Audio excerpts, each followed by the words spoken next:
ধর্ষণ কি বন্ধ হবে না এই বাংলাদেশ থেকে? এখনো কি ধর্ষিত হতে থাকবে আমাদের মা বোন শিশুরা? এটা কেমন কথা?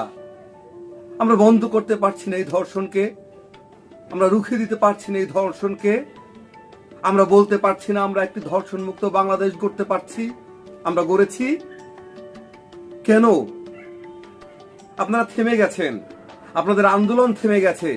ধর্ষণ বিরোধী আন্দোলন, যে আন্দোলনে আপনারা শাহবাগকে গরম করে তুলেছিলেন, যে আন্দোলনে শাহবাগকে উত্তাল করে তুলেছিলেন, সে আন্দোলন আপনাদের থেমে গেছে। খুব ভালো, এভাবে এই ধর্ষণকারীরাও পার পেয়ে যাবে। এভাবে গ্রামে গ্রামে, শহরে শহরে, মহল্লায় মহল্লায়, পাড়ায় পাড়ায় হতে থাকবে ধর্ষণ, আর আমরা তাকিয়ে তাকিয়ে দেখব। এভাবেই আমাদের আন্দোলন চলবে, আবার আবার আন্দোলন থেমে যাবে। কিন্তু আমরা যে আন্দোলন করছি, আমরা যে বিষয় নিয়ে আন্দোলন করছি, আমরা যে উদ্দেশ্যে আন্দোলন করছি, আমাদের সে আন্দোলন কিন্তু সাকসেসফুল হচ্ছে না। ধিক এই বাংলাদেশের মানুষকে, আসলে ধিক।